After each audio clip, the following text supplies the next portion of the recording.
Buenas, buenas. Mi nombre es Ayelen Correa.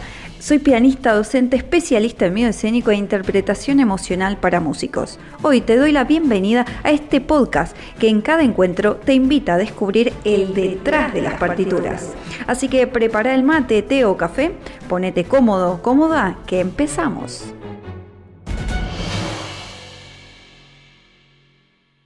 Buenas, ¿cómo andan? Nos encontramos una vez más en este espacio para hablar de todos los temas que nos convocan a los músicos y a la vida del artista. Hoy vamos a estar compartiendo este espacio con Elena, una grande del alto desempeño para músicos y también flautista. La idea es poder compartir con ustedes herramientas sobre estrategia y mentalidad en el quehacer musical. La idea también es abordar muchos de los temas que vemos también en este espacio, en esta comunidad, que son varios como la emocionalidad, qué nos sucede en el escenario, cómo hay que trabajar en el detrás de escena para lograr grandes objetivos, grandes metas y lograr en el mientras tanto disfrutar.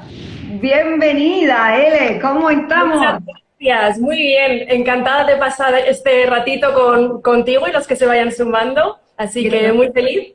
Ele, contanos qué haces, cómo ayudás en la vida al músico, al artista, cómo es esta cuestión del alto desempeño. Bueno, para los que no me conozcáis, soy Elena Muerta, soy flautista y pedagoga, especialista en alto desempeño para músicos, como ha dicho Ale. ¿Y a qué me dedico? Pues me dedico a ayudar a músicos a lograr esa confianza que necesitan en momentos de presión, como puede ser un concierto, una audición de orquesta, un examen, un recital. Porque esto lo vamos a hacer siempre a través de una preparación estratégica abordada desde diferentes ángulos. Por un lado, la parte técnico-instrumental y musical. Y además vamos a trabajar el aspecto mental y el emocional, para que de una vez por todas se deje atrás esas frustraciones y esas inseguridades que nos provoca ver cómo en el momento más importante, que es en el que subimos al escenario a compartir con el público, vemos como nuestro nivel decae, ¿vale? Y nuestras habilidades se resienten. Entonces, esa es mi manera de ayudar a los músicos a través del alto desempeño. Brava, bravísima.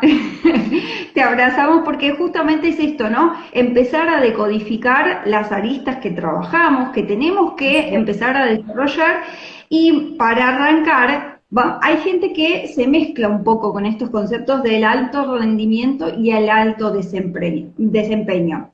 ¿Por qué? Porque son palabras que las tenemos más disponibles desde el lado deportivo, no tanto en el musical. Y estaría buenísimo que le demos una vuelta a rosca para saber cuál es la diferencia entre estos dos conceptos. Pues me alegra que hagas la pregunta porque efectivamente muchas veces utilizamos indistintamente rendimiento y desempeño, pero no son para nada lo mismo, ¿vale? Por un lado tenemos el rendimiento, que hace referencia al cuánto, es decir, con mis habilidades, cuánto soy capaz de conseguir. Sin embargo, en el alto desempeño, con lo que estamos trabajando es con el cómo, con la manera de hacerlo. Y lo hacemos a través del desarrollo de nuevos hábitos, de nuevas competencias, nuevas habilidades, para que estos resultados se mantengan. Entonces, el problema viene aquí. Es que el rendimiento, al hacer referencia a cuánto, tiene sentido en el ámbito deportivo, como bien comentabas, porque tú ahí vas a medir tus resultados según el número de canastas, de goles, el tiempo que hagas en una carrera. Pero en el arte, y más concretamente en la música, tú no puedes salir a un escenario a tocar para un 10, para un 5, ¿vale? Porque no se puede medir, ¿vale? Entonces, ahí está la principal diferencia, y por eso yo siempre hago mucho hincapié que yo voy a tener en cuenta el rendimiento para medir herramientas, para medir mi planificación, pero nunca para medir mi desempeño ni cómo yo lo hago en el escenario, ¿vale? Entonces, siempre, por eso, me gusta que me hagas esta pregunta, porque hay que conocer la diferencia entre estos dos términos, porque si yo hablo de rendimiento, me estoy metiendo una presión extra, me estoy metiendo una presión añadida, y si yo no lo consigo, ahí es cuando vienen esas frustraciones. Y ahí es donde tenemos un montón de gente tratando de resolver el miedo escénico por detrás y diciendo, me tiembla la mano, no logro hacer cosas, y porque hay un montón de cuestiones, capas, digamos, que hay que trabajarlas y hay que poder abordarlas. Y justamente es súper importante lograr entender estas dos cuestiones que, digamos, vos abordás justamente la especialidad que nos ayuda a comprender de base toda la cuestión técnica, emocional, de desarrollo, de estrategia, y por este lado de mentalidad también, y que esto es donde nosotras compartimos mucho, Sí. porque cuando tenemos un músico que está abordando mucho más el escenario por el miedo y no por el lado musical, vamos a tener una cuestión de base para resolver, para después poder abordar todo esto que estás diciendo, ¿no es cierto, Ele? Claro, como bien comentas, hay que empezar por la base. Y la base es, desde el alto desempeño, la práctica, ¿vale? Al fin y al cabo, nosotros nos pasamos un 97% del tiempo preparando ese 3% restante que va a ser la actuación, ¿vale? Entonces, vamos a pasar horas y horas a solas con el instrumento. Y lo que va a pasar ahí, luego se va a ver reflejado. Casi el 90 y pico % de los resultados que tú vas a conseguir en el escenario van a venir de lo que ocurre en la práctica, ¿vale? Entonces, esa mentalidad que tú tienes en la práctica no te la puedes llevar al escenario, ¿vale? Son dos tipos de mentalidades muy diferentes. Y yo siempre, una de las cosas que comento mucho es que no nos enseñan a estudiar, ¿vale? Nos dicen, sí, tienes que practicar esto más lento o tienes que repetirlo X veces. Pero eso no son estrategias de práctica. Nosotros tenemos que ir más profundo todavía para comprender qué es lo que está pasando. Y sobre todo porque llega un momento en el que nos hacemos expertos en resolver, en corregir errores. Pero tú en un escenario no puedes salir a corregir errores, sino que los errores se van a producir siempre y lo que tienes que aprender es a lidiar con ellos para que se produzcan menos, para que no haya casi errores. Y si no pasa esto que de tanto repetir el mismo pasaje de la misma forma, uno estudia el error en vez de estudiar el pasaje directamente. Y eso genera como un bucle de frustración, de desgano, de hartazgo, de desmotivación, un bucle tremendo que obviamente va a desencadenar en no querer tocar o tocar por obligación, o sentir un miedo abrumador en el escenario donde no queremos estar. Ahora, ¿cómo podemos lograr nuestra capacidad de mejora con el instrumento, Ele? A ver, es que yo hago diferencia entre practicar para desarrollar habilidades, ¿vale? Trabajar el repertorio y las habilidades técnicas que me exige ese repertorio y luego practicar para que esas habilidades aguanten la presión de estar en el escenario. Y son dos tipos de práctica diferentes, ¿vale? Entonces tú seguramente a través de tus mentorías hagas más referencia al aguante de esa presión para que no se te desmorone el castillo cuando más lo necesitas. Entonces yo también trabajo eso, pero lo hago siempre desde la práctica, ¿vale? Con herramientas que tú vas a utilizar en tu día a día, obviamente, y con maneras de enfocar, porque al fin y al cabo eso es el desempeño, nuevas maneras de hacer la cosa para que esa preparación que tú tengas llegue al día y se mantenga. Es decir, que no consigas un resultado hoy, ¿vale? Que tu mente hoy esté tranquila, pero mañana no te funcionen esas herramientas, que es algo que me he encontrado muchísimo. De gente que dice, he hecho un curso tal, pero llega el momento de la actuación y no sé por qué me fallan las herramientas. Pues te falla, amigo mío o amiga mía, porque no has hecho un hábito esa herramienta. Y la única manera que tenemos los músicos de hacer hábitos es a través de la práctica, porque te pasas horas y horas estudiando. Aparte en el bucle de desarrollar esos hábitos que por ahí nos equivocamos en qué hábito desarrollar, porque como vos decís, se repite reiteradamente veces algo, el tema es qué es lo que estoy repitiendo.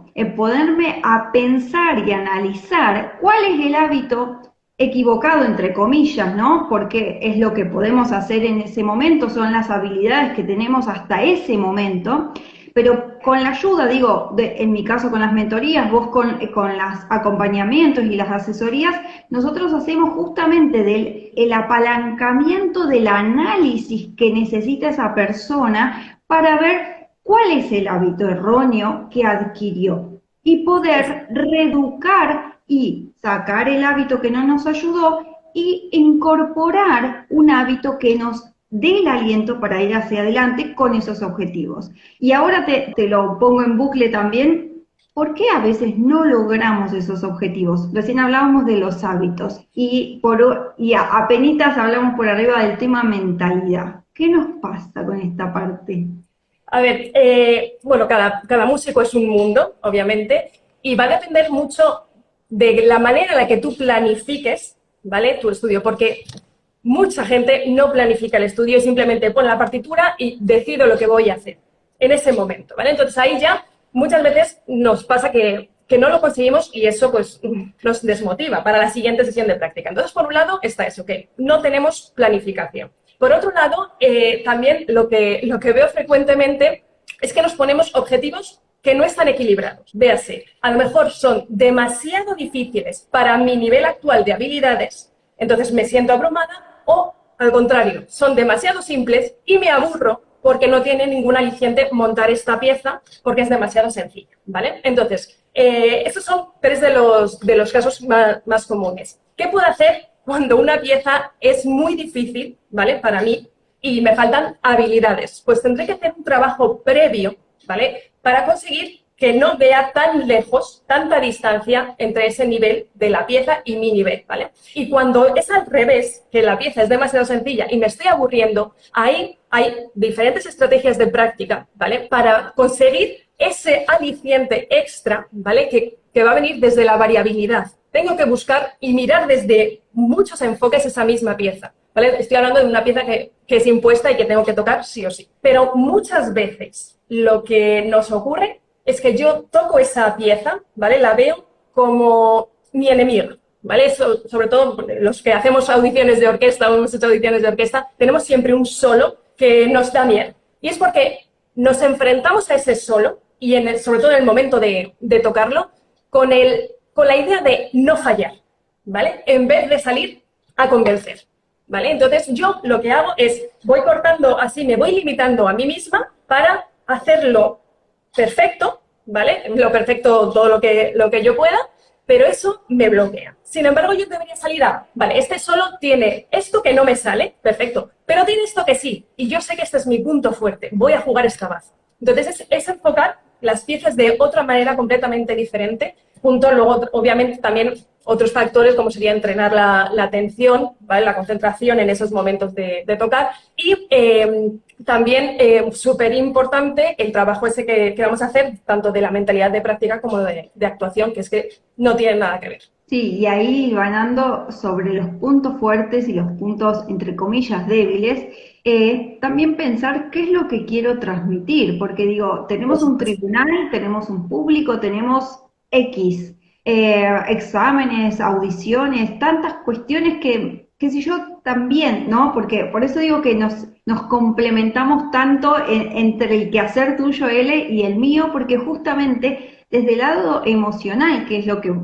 proponemos, ¿no? Al final, porque si no tenemos esto resuelto que dice Elena, todo esto que también se trabaja en las mentorías, en los espacios también grupales, de pensar la obra desde la emocionalidad, qué es lo que quiero transmitir, qué es lo que quiero compartir, por qué elegí esta obra, si en el caso, como dice él, no la podemos elegir, bueno, aunque sea poder ahondar desde mi ser musical, qué es lo que yo quiero compartir con ese público. Además de un objetivo es no equivocarme, pero si incluso le damos un poquito la vuelta y lo miro desde qué es lo que yo quiero transmitir, todo esto va a ayudar y va a complementar todo este trabajo que hacen con vos, L, justamente, y no verlo desde una mirada como un instrumentista mecánico y solamente reproductor de sonido, sino de un co-creador de la obra que estamos abordando. Estamos recreando nuevamente con nuestra mirada esa obra que vamos a interpretar, con nuestra mirada emocional, musical e interpretativa que con todo este trabajo que está por detrás, ¿no es cierto? Sí. Y decime, dale. Sí, uno de los focos en los que yo siempre les digo a mis músicos del programa, cuando tú veas que un pasaje se te resiste, cuenta una historia. Cuenta una historia. Pon tu foco en contar esa historia y verás qué pasa. Y la mayoría de las veces, cuando ya tenemos una base, ¿vale? Es decir, cuando ya está integrado el pasaje, la obra, a nivel muscular, cuando tú estás contando la historia y no estás tan pendiente de que viene lo difícil o esto no me sale, la magia fluye, ¿vale? Y cuando hablo de la magia fluye, es que de repente sale. Y es porque yo estoy concentrada en transmitir y no tanto en dar ese pasaje perfecto, ¿vale? Porque cuando yo intento controlar es cuando menos controlado sale. Entonces, Si cambio el chip y me centro eso, en transmitir, en comunicar, y no tiene que ser necesariamente lo que el compositor quería comunicar, ¿vale? Puede ser la historia que tú crees, pero que vivas los personajes, que vayas contando lo que va pasando. Es decir, que la música cobre sentido y tenga vida. Ahí, técnicamente, de repente, mejora todo. Entonces, es fundamental tener el foco también ahí, mucho antes que es en los errores, en no cometer errores, porque los errores siempre van a estar. La clave está en, cuando se cometan, saber recuperarse. Y me haces acordar una anécdota que tengo de una alumna adulta, ¿no? Con una carrera, con una visión, con un trabajo pedagógico, profesional, como docente, que estaba haciendo toda esta review, digamos, de analizarse, de verse, y cuando charlamos, cómo estudiamos, cómo abordamos las obras, el contar la historia, el contar desde un lado emocional, me acuerdo, y no fue la única, fueron unos cuantos, pero aparte profesores, profesoras, repito, con una amplia carrera detrás, que me decían esto, es la primera vez que escucho desde esta mirada interpretar la música. Qué complejo, ¿no? Porque a veces pensamos que llegamos a un punto y ya terminamos de aprender todo, y en realidad la vida del músico no se termina. Eso es lo lindo y lo maravilloso que tenemos, que siempre algo nuevo vamos a seguir aprendiendo y seguir incorporando. Y acá es donde por ahí pienso y analizo esta cuestión de la experiencia, la practicidad y el rendimiento en escena. Cómo poder hilvanarlo y cómo poder llegar en el camino a alcanzar realmente el disfrute, ¿no? Que nos pasa que nos quedamos a la mitad, estudiamos toda nuestra formación, tenemos los exámenes, tenemos los concursos, tenemos todo esto y nos quedamos ahí. Pasamos todo el miedo, toda la ansiedad, todo el hartazgo y llegamos a un punto en que no sabemos cómo darle la vuelta a la cuestión y lograr ese placer. Es tener en cuenta que tenemos que buscar la balanza entre todo el rendimiento, el desempeño y todas las cuestiones musicales y el disfrute. ¿Cómo lo ves, Ele? ¿Esto pasa? ¿Es muy normal? ¿Cómo lo ves vos en tu día a día? A ver, yo lo que me he encontrado, ¿vale? Es que la gente asocia a practicar con aburrimiento, repetición, algo tedioso, ¿vale? Rutinario. Y luego pretenden disfrutar en el escenario, ¿vale? Que es muy lícito y es así, es decir, que está perfecto. El problema está en la diferencia entre practicar y tocar, ¿vale? Si yo siempre en mis horas de estudio practico, y de la misma manera, porque no nos han enseñado en el conservatorio, al menos a mí nunca me enseñaron diferentes estrategias de práctica, yo siempre voy a enfocarlo de la misma manera y llega un momento, pues eso, que me aburro de preparar siempre lo mismo, ¿vale? Por ejemplo, el año del recital a lo mejor estás mucho más tiempo con las mismas obras, pues normal que te aburras. Pero y yo lo hago así, pretendo justo en el escenario salir a disfrutar cuando tengo el componente presión de por medio, mirada externa, entonces es difícil, ¿vale? Para ello, para lograr ese disfrute, ¿vale? Que va a depender de muchos factores, ¿vale? Y cada uno, cada músico tiene los suyos, ¿vale? Lo que yo tengo que hacer es que, al igual que en la práctica he entrenado ese repertorio, tengo que entrenar la gestión de la presión. Pero dentro del estudio, por un lado, vas a ver que la práctica de repente es más entretenida, porque estás metiendo cosas nuevas, no vas a estar tocando una vez más la obra. Y segundo, para que ya estés tan habituado a la presión que el día del concierto ya sea algo, una situación tan normal que te puedas centrar en la experiencia que estás teniendo, ¿vale? Pero también eso va a pasar, aparte de por un aprendizaje a gestionar la presión, por un trabajo de mentalidad y de atención. Sí, y me haces acordar una anécdota que había un compositor, no me acuerdo el nombre ahora, que practicaba con maniquíes en su habitación para hacer de práctica del escenario y del público y demás. Esto es elemental y creo que son contados con los dedos los alumnos que vienen o los profesores que vienen con estas cuestiones ya normalizadas. No es que solo estudio y después así como de la nada voy y me subo al escenario. No, tiene que haber escenas previas donde podamos hacer la práctica del público, la práctica del momento, la práctica del escenario. Nosotras que en la gran mayoría que usamos tacos o elegimos no usar tacos o usamos otro calce, qué importante esta cuestión, porque no es lo mismo, en mi caso como pianista, bajar los 3 pedales del piano descalza, con zapatilla o con taco de 100 centímetros. Digo, todas estas cuestiones que parecen súper volátiles o como que no son importantes, después en escena son elementales. ¿Vos cómo sugerís esta práctica, por ejemplo? A ver, hay que hacerlo, además, para ir acostumbrándose a la presión poquito a poco, ¿vale? Porque no podemos pasar de 0 a 100 y pretender que no pase nada, ¿vale? Las condiciones que yo me voy a encontrar en el momento concierto son muy diferentes de las que yo tengo en mi casa. Entonces, bueno, voy habituándome con esa práctica y ese tipo de pases que hago anteriormente, ¿vale? Pero, sobre todo, tengo que estar preparada dentro de una preparación estratégica, valga la redundancia, para no solo lo que voy a hacer en el escenario, sino lo que puede que tenga que hacer. Porque en un escenario, en una actuación, hay muchos imprevistos y yo tengo que tener una respuesta previa elaborada para que no vengan sorpresas, ¿vale? Y eso obviamente me va a dar seguridad, porque para todo el abanico de inconvenientes y de imprevistos que puedan surgir, yo sé qué voy a hacer, ¿vale? Entonces, pongo un ejemplo.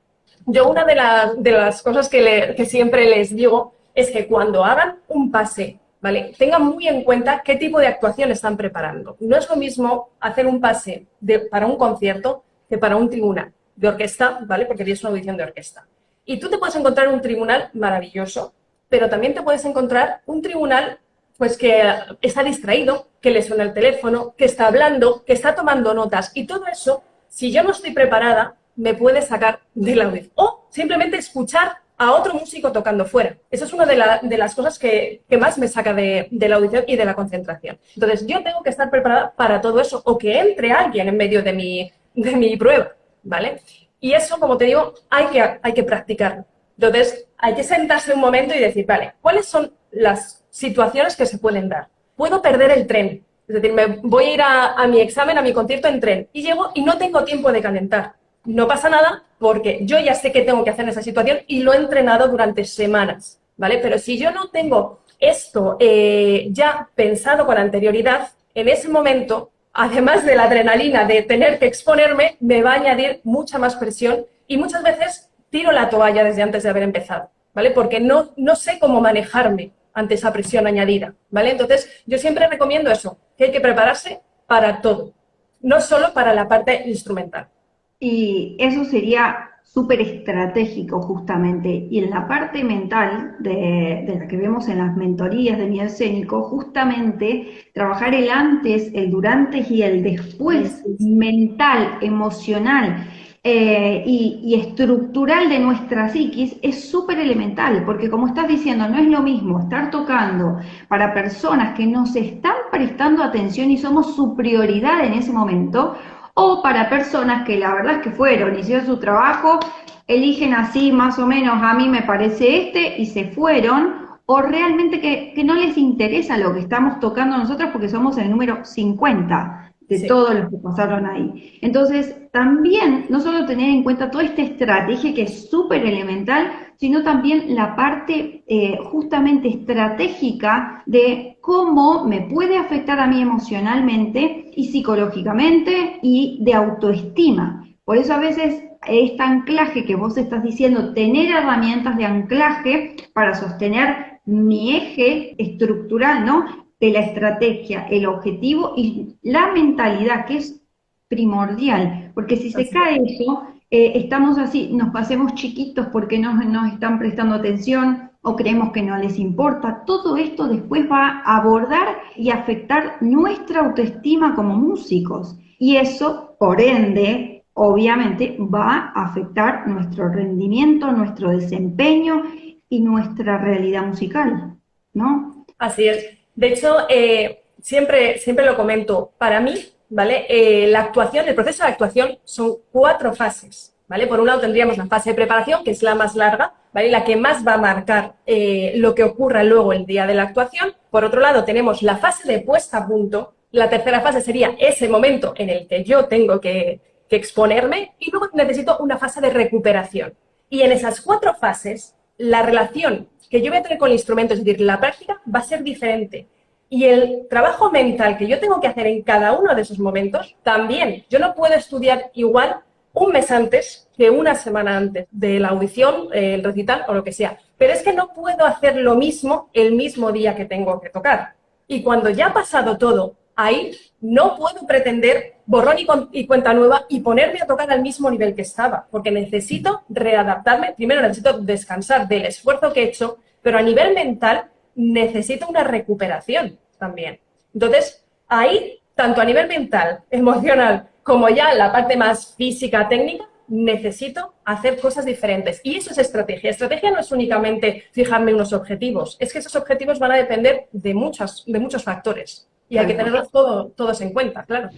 Seguir aprendiendo y desaprender también es importante, obvio, eso es elemental. Y no importa la edad, no importa en qué momento estés de tu carrera, no importa si hace 10, 15 años que sos profesora y querés hacer una revisión de todo esto, porque justamente tanto Elena como yo trabajamos de acompañar y ayudar y asistir en estas necesidades, estrategia y mentalidad del músico, con 2 visiones que se complementan absolutamente y están unidas. No es que una va por un lado y la otra va por el otro. Es elemental poder sostener toda una parte técnica musical y toda una parte estructural mental del músico. Porque si no, no logramos ir a los objetivos y las metas propuestas que tenemos y que queremos alcanzar. Sí, con el hilo conductor, que es el disfrute también, porque si no nos olvidamos de ahí y ahí caemos en el hartazgo, en el desgano, y me parece súper elemental no olvidarnos de esa parte. Sí, Ele. Sí, yo quería añadir que, por ejemplo, yo trabajo la gestión de la presión y de los nervios, ¿vale? Pero me he encontrado muchos músicos que confunden el tener nervios, ¿vale? Esa excitación, esa activación con el miedo escénico, ¿vale? Entonces, la activación que yo necesito si quiero tocar a un alto desempeño, yo necesito cierto nivel de energía, ¿vale? Porque igual que siempre les pregunto a mis músicos, ¿tú has tenido alguna actuación en la que, estando nervioso, hayas podido tocar bien, a un buen nivel y hayas disfrutado? Y todos me dicen, sí, alguna tengo. Y también les suelo preguntar, ¿y tienes alguna en la que has tocado tranquilo y haya sido una actuación que ni fu ni fa? Y también encuentran. Entonces ahí lo que nos está diciendo es que la respuesta no es eliminar completamente los nervios, ¿vale?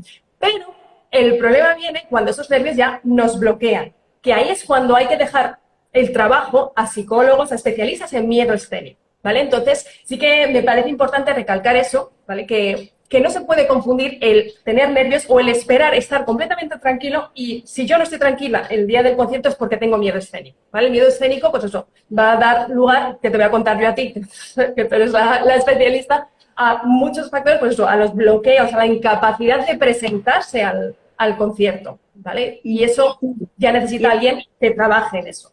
Tal cual, y vamos a hacer la gran puesta acá, clarísimo. El miedo no se saca, el miedo es parte de las emociones básicas de nuestras como seres humanos. Y como dice Ele, esa energía, ese plus, esa adrenalina, que hay sustancias que nos ayudan, que nos motivan, que nos pueden poner en un mejor potencial o pueden disminuir nuestro potencial en el escenario. Y es ahí donde trabajamos para ayudar o reeducar nuestra realidad musical. Sobre todo en esto. Una cosa es la ansiedad, otra cosa es el miedo, otra cosa es el pánico, y así vamos teniendo diferentes niveles de estados emocionales de alerta. Porque no es ni más ni menos que esto, un estado de alerta. Una alerta controlada que nos ayuda y que nos motiva, o una alerta que nos desarticula y que nos hace querer huir de ese lugar.